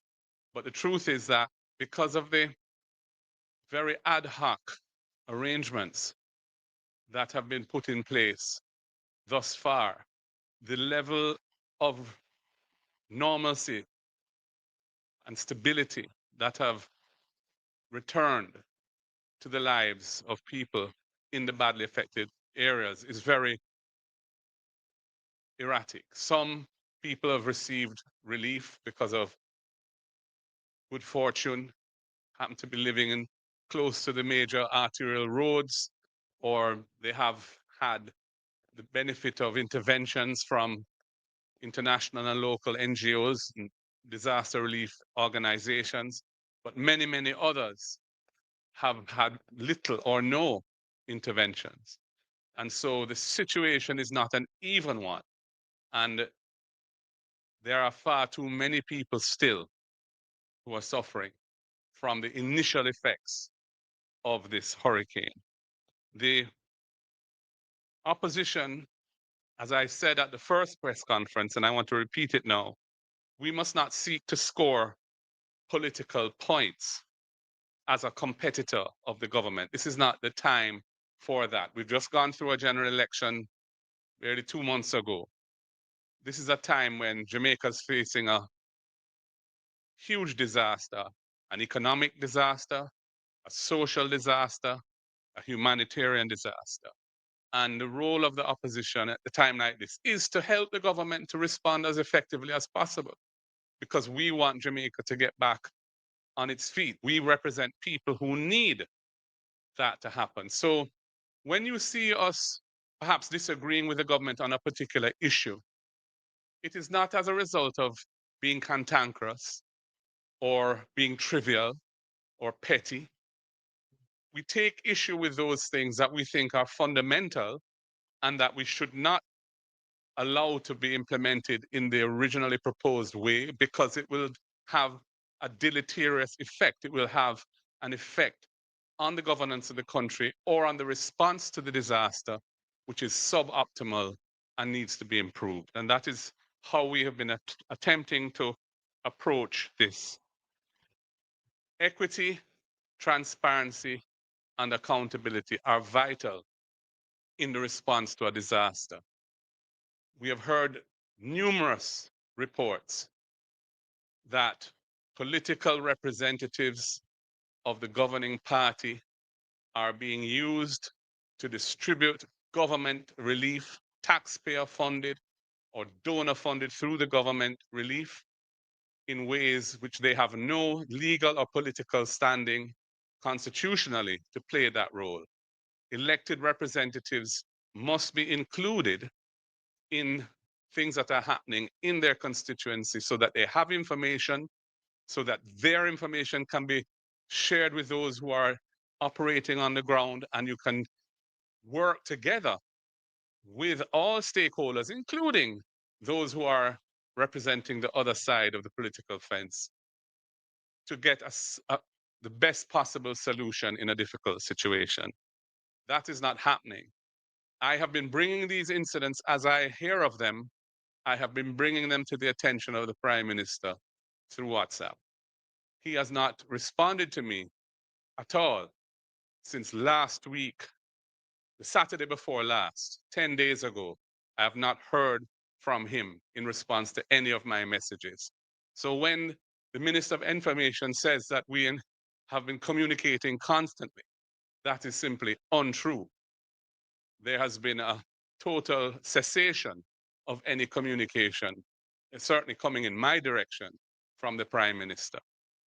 I note that there's a decision that has been taken to enact legislation to establish a new reconstruction agency, the acronym NARA, National Reconstruction and Resilience Authority, I believe, which will have wide powers to ensure that decisions can be taken very quickly when it comes to rebuilding, for example. I know that this is something that the private sector have been agitating for, and I see the need for it. But where you are circumventing normal procedures because the circumstances that we're in require that, it is all the more important that the thing be done in a transparent manner and that all critical stakeholders should be at the table when those decisions are being taken or being reviewed. The Prime Minister, in making that announcement, spoke of a broad-based governance structure for this new authority. I had called for something of that nature right after the hurricane. I wrote to him about it. However, I noticed that he, at his press conference when he announced it, he made no mention of the opposition being at the table. I don't know whether that omission was inadvertent or deliberate, but I can tell you that if we want Jamaica to get back on her feet as quickly as possible, if we want to avoid social dislocation, and if we want people to feel that the response is equitable, is well designed, and is without political bias, it is important that critical stakeholders be at the table. And the opposition, with 28 seats in the parliament and almost the same number of votes in the last election as the government, should be part of that process. We are willing to serve, but we are currently being excluded. All of the committees that have been established under the cabinet, including the private sector committees and so on, the opposition is not present on any of those committees. The one concern I have as well is in the way in which the post-Melissa response effort is being administered. Jamaica has a robust legal framework for responding to disasters. The National Emergency Response legislation called the Disaster Risk Management Act, which we passed in 2015 and which the government used extensively during the pandemic. Despite the Constitution having provisions for states of national disaster to be declared, and there's a constitutional framework for addressing it, the government preferred to use the disaster risk legislation to respond to the pandemic. What we've seen in relation to this disaster is that it is effectively being marginalized, partly because ODPEM, which is a critical institution within that legislative framework, has been denuded of authority, status, and capacity over the last decade. And this is unfortunate because the legal framework which exists in Jamaica is well designed in accordance with international standards. And it contemplates responses being at the national level, at the parish level, through the municipal corporations, which used to be called parish councils, and at the community level. They're all supposed to be integrated so information can feed its way from the ground up seamlessly to the National Emergency Committee, NEOC, the National Emergency Operations Center, and decisions can be made on the basis of complete information or the best possible information, and then directed and resourced through that structure so that the ground gets the benefit of being comprehensively included in whatever the relief is. What we have seen is that structure is not functioning. The parish councils have not been engaged and resourced so that they can play their part, despite them having disaster professionals and other professionals available to them to play the role they're supposed to play. And instead, we're seeing parallel structures being put in place, which are essentially running alongside the legal structure that exists, and have in many cases superseded them, but without proper coordination. Those parallel structures are those set up by cabinet, and also those involving our international partners, the NGOs and others, without whom we'd have been in an even worse situation than we are now. We're very grateful to all of the agencies that have been here putting a lot of effort, but the coordination needs to be sorted out. And the legal structure that exists to ensure that relief is distributed fairly, equitably, and comprehensively based on the best possible information on the ground, that needs to be activated properly and not circumvented. I close by reiterating that we have value to bring to the table in the response to this disaster. We have representatives at the local government level. We actually have more representatives at the local government level marginally than the government do. We have a substantial number of representatives at the parliamentary level. They are all on the ground getting information daily from residents as to what is happening. The political organizations of both parties go into every nook and cranny of the country, and therefore the organizations are well placed to get information to feed into the disaster response system. That is not being leveraged. That is an asset that the country has, and which the disaster legal framework contemplates being engaged, but is not being engaged and is being marginalized. And that is why we're having suboptimal results, where people are still a month after the disaster feeling abandoned by the government because they haven't seen anything happening to take them out of their plight. The housing situation We've heard the announcement about the 5,000 container homes that will be brought in and distributed through the NHT. That is not likely to come into effect based on what the Prime Minister himself said until the second month of next year. In the interim, what is the solution for the people who have no shelter? The thousands of Jamaicans who are coming into the Christmas period, every time it rains and wet up. Their children, old people, pregnant mothers, persons with disabilities. What is going to happen to them? I said at the last press conference, in response to a question from the media, off the cuff, I was asked what did I think would be an appropriate figure to empower the constituencies with. I'd said 50 million. Certainly, a $50 million allocation would allow MPs to respond to the huge need in a more meaningful way. Instead, they've been put in this invidious situation where essentially they're asked to allocate to 100 people when the needs of their constituents are thousands of people. And that simply is just a recipe for a lot of frustration and bitterness. The government needs to wheel and come again with this and rapidly put in place a response on the ground to the shelter needs. It is an opportunity also to run some income on the ground where people have lost their jobs or their businesses have been closed and get the economy moving. We could have mobilized brigades of people who need income to help with the cleanup, which is now very sporadic and needs to be dealt with the public health risks that Dr. Dawson has spoken to again, and also with the shelter issues. Let us mobilize people on the ground, have some money flowing through those communities, get the economy back at the grassroots level so that people can have some hope and so that the needs of the people are being addressed in an efficient and quick way. We will play our part if we are allowed to do so, but we bemoan the misinformation being fed about the role we're playing.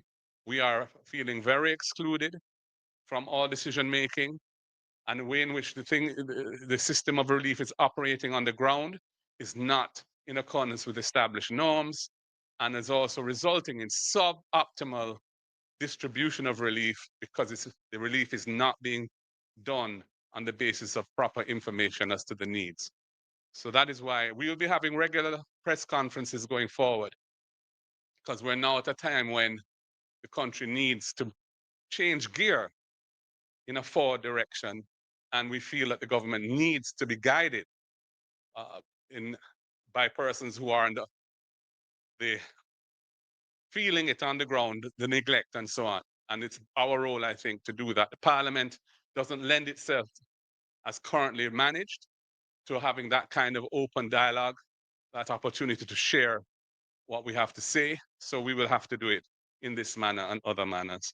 So I thank the media for having given us this time, and we look forward to partnering with you as we play our part in getting Jamaica back on her feet. God bless Jamaica, land we love. One Jamaica, unity is a must. Let us pull together and rebuild our country. Thank you.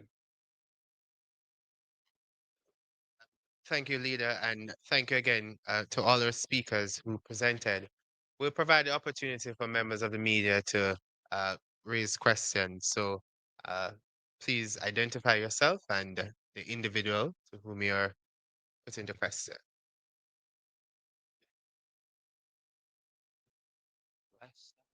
So, yeah, journalists from Nationwide.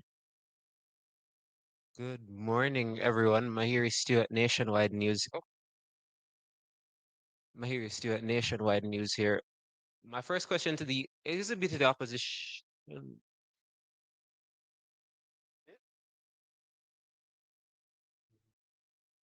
Question to the opposition leader in terms of the allocations that are being given to the members of parliament in order for them to rebuild. We're hearing in terms of the housing that 10 million isn't enough based on how many people in the constituency are affected. I know that there was a suggestion earlier in terms of a fixed figure. You said it was off the cuff as 50 million, but in terms of given the different characteristics of the constituencies and the different amount of persons affected, do you think a fixed figure would be more No. relevant, or would it be based on the constituency? I don't think in this situation it's sensible or realistic to have a one-size-fits-all basis for allocation. All constituencies have some needs because the hurricane did have impact on everywhere, but the degree is on a huge differential curve. And clearly, those constituencies, which we know from the mapping that's been done and the data that we have, where the extensive damage is, should get realistic allocations in keeping with the extent of the damage and loss that they have suffered. And every MP, I think, would accept that that's fair and reasonable. And so when I throw out a number, I'm not suggesting that every constituency must get the same thing. But I do think that those that are suffering the most, and every MP who has spoken here is in a constituency where there is extensive loss and damage and dislocation. They need to be adequately resourced and included in the process so that the people can feel that the state is responding in a serious way, in an efficient way, and in a fair and equitable way to the disaster that has befallen their lives. Right. So in light of that, would you think it would be fair if the MPs would do their assessment and determine a figure based off of the damage that they have seen on the ground? I think that we don't need to go through a scientific survey of the damage in advance of providing relief. It is well known the extent of damage that there is. It's easy to have a preliminary figure, which you know is not going to be the end number that's needed, but is a decent start, and get going with that. A month has passed. Children need to get back in school, but people are still living in shelters in schools that are badly damaged. Teachers and the Ministry of Education want those people to leave. Nothing is put in place for them to go to. And now the MPs are being told, we must deal with it, but no resources are being provided. So it's a crazy situation. And it requires a proper, well thought out response with everybody at the table who has value to bring to that decision. And that's what's lacking now. My next question would be to Ms. Perkis. I did do a story a few weeks back on the issue of the rising water in Chigwell, Forest, and Leith. I think those are the three communities you had mentioned. In terms of since then, what can you say about the level of water that's in those communities, and how are the constituents that live there? How are they doing right now? All right, firstly, let me clarify that Lethe was not one of those areas marooned by water. Chigwell, the water continues to rise. Water is receding in Forest, but it's going over to Chigwell. So it continues to rise in the Chigwell area. Okay.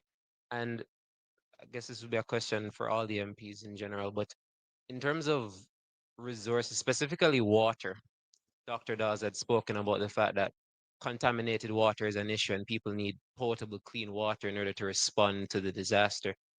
What can you say is the status of the restoration of water in your constituency? This is for all the MPs.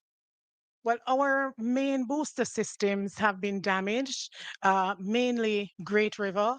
That has been repaired so far, but we do have booster systems in different areas that are still damaged. And I will use this opportunity to ask NWC to go in and pay some attention to those areas. We have a number of rivers in Eastern Hanover. Persons are drinking water from the springs. I don't believe it is safe. I have warned against it.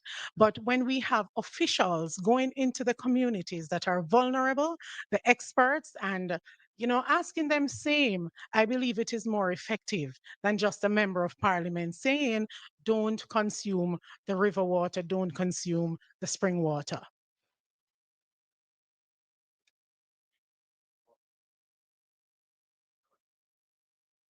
I just want to add to what Member Perkis said a while ago in terms of water. Yes.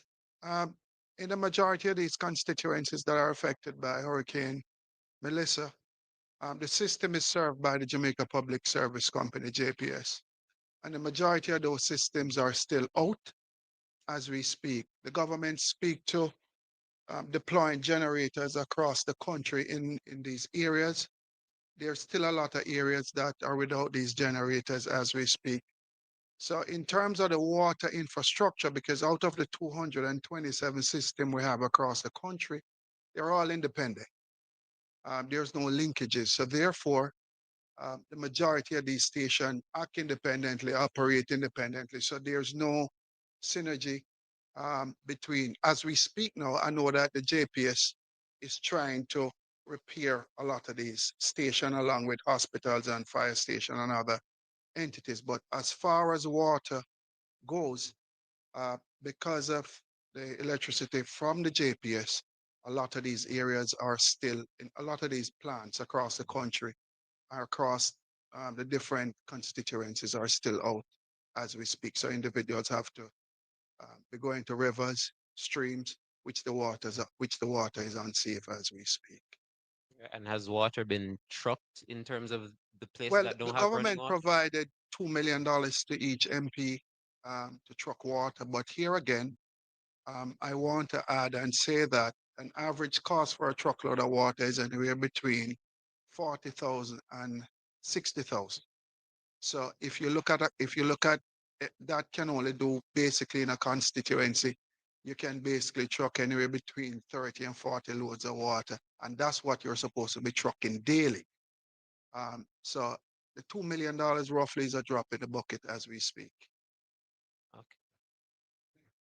Would also just add that in some of the badly hit areas, the containers that people use to store water have been badly damaged. Black tanks have been destroyed and so on. So even when you are trucking water, there's a problem as to what you do with it. And that needs to be considered in responding to the water crisis. I just want to add that the Logwood treatment plant suffered damage right shortly after Melissa. Power has been restored. The generator there was damaged. I want to urge the government to ensure that this process to procure the generator starts immediately, despite JPS has restored power to the plant. This plant feeds majority of Hanover and parts of Westmoreland. And so it is important that there is a generator there. I know there was generator was rented during the time until power was restored only recently. But as you know, there are times when the JPS will go down. And as such, it is important that we start the process of procuring a generator for that plant. Thank you. Do we have any other question online? All right, thank you so much. I want to special thank Online. We have a question online. Online.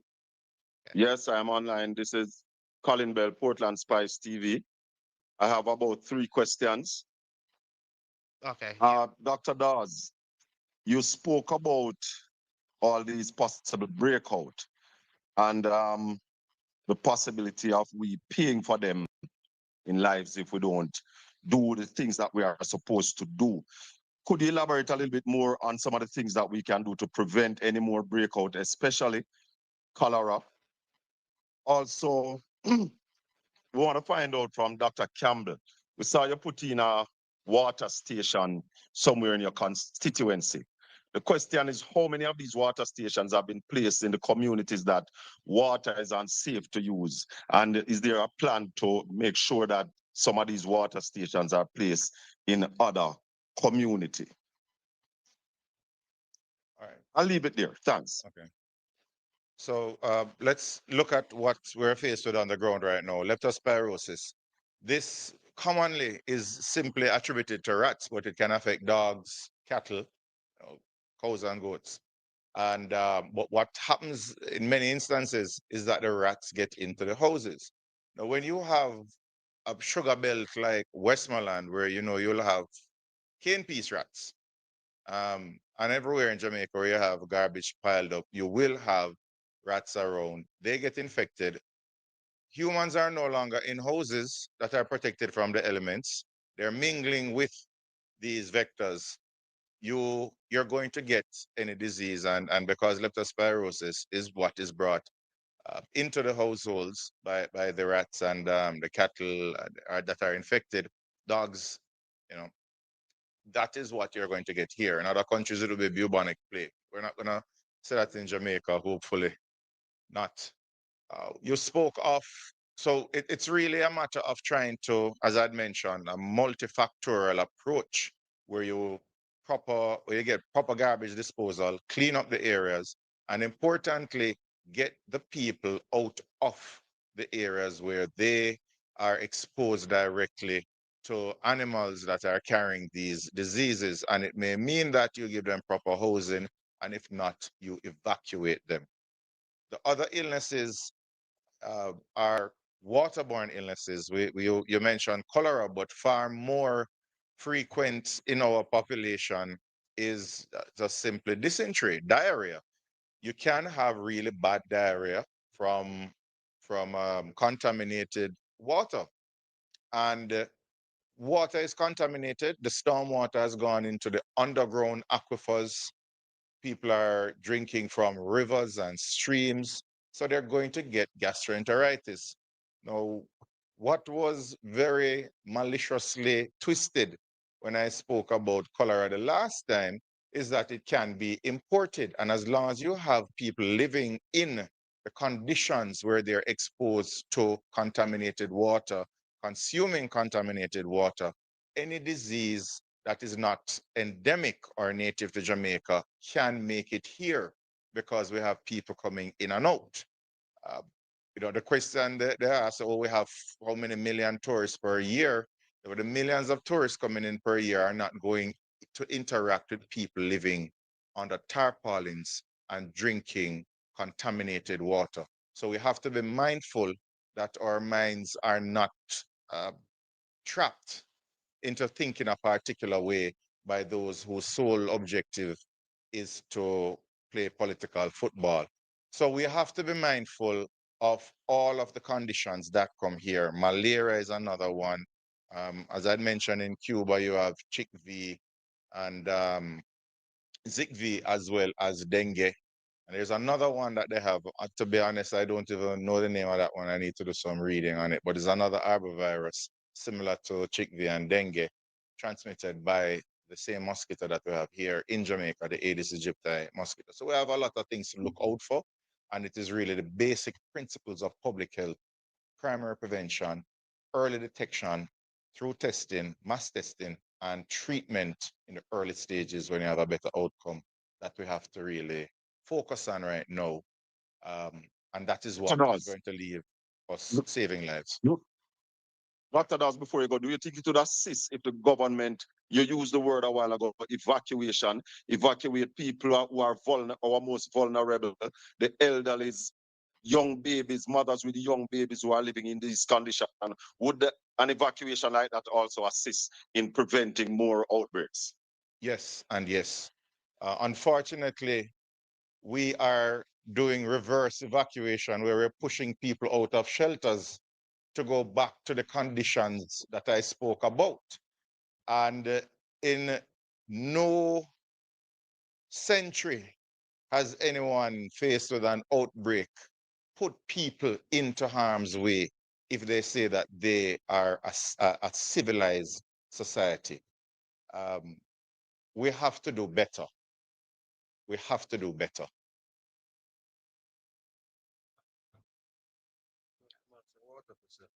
Quickly. Yes, we have, through a private company, we're able to get some water tanks, and we set up a system in White House, one in Darliston, and we've currently procured some more tanks through the ministry, speaking to Minister Samuda. So we can set up a system at Cottage, one at the Sorrel Factory in Bethel Town, and one in an area called Audier in the White House Division. The connections to the tanks were set up by UNICEF, and they take the water from these rivers or streams. They treat the water to make it potable. They have also set up a system at Belmont, one in Gordon, and one at the car park in Darliston. So the aim is trying to see how we can divide up the constituency and put them in critical areas so at least people have access to potable water. And it's something that you would recommend to the government. And just one final question for me. The opposition leader early in the piece spoke of a task force, a broad-based task force to oversee the operation, the recovery. Would the opposition look at your members of parliament putting together that committee in their constituency and to say to even donors and private sectors outside, when you are coming into this area, here is a structure. Thank you. Yeah, the structures exist. You know, the MPs are there, the councils are there, the parish council, municipal corporation is there to support the councillors' work. There's a disaster representative on each municipal corporation, and there are also engineers and other assets that are available. It's supposed to be mobilized and supported so that they can be the ones that are the conduits that then work with the community leaders in the communities and ensure you have broad coverage, you have complete information, or as close to it as possible. And the disaster response can be efficient and effective and equitable, transparent and accountable. That's what we're really saying should be done. We've departed from that system. We have no other system in place. And we're relying entirely on the goodwill of our international partners. And that's helped us through the last 4 weeks. But this is going to be a long haul. Jamaica has to get its act together and organize this thing properly.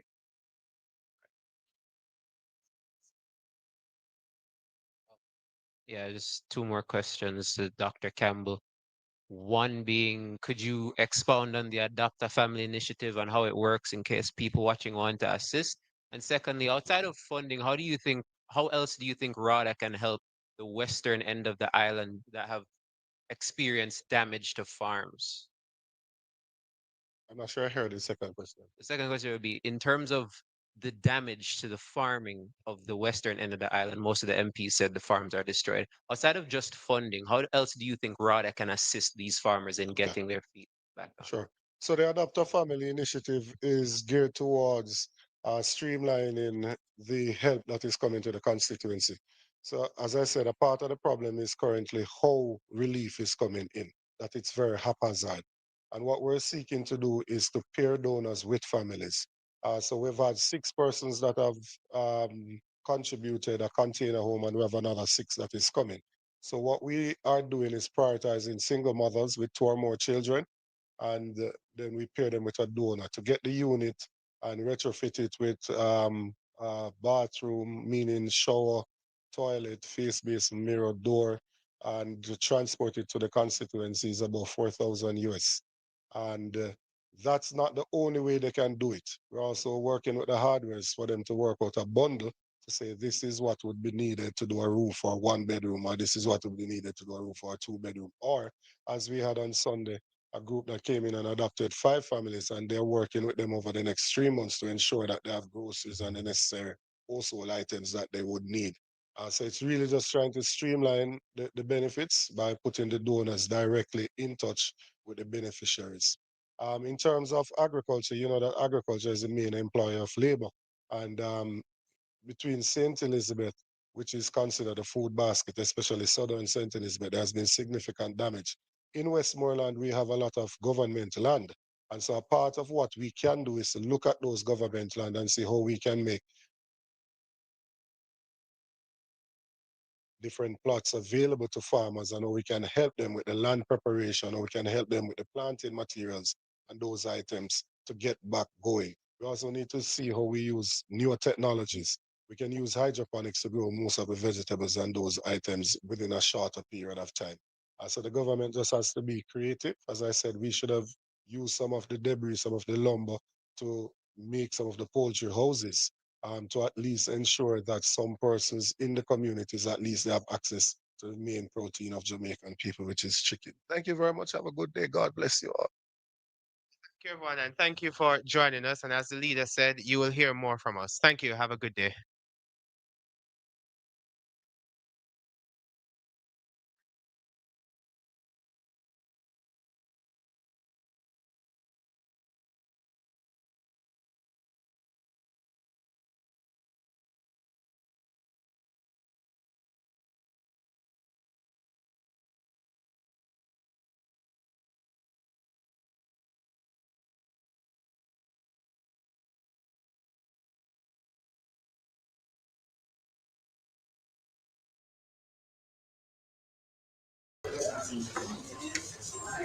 Yes. Good afternoon, everyone.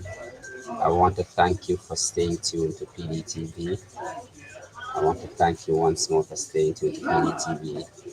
You just heard the press conference of the People's National Party where they were airing their grosses in relation to the current distribution issues plaguing the country. So once more, we want to thank you for sticking with PDTV News Jamaica, and approximately 28 minutes from now, you'll have Perry Cummings for midday connections.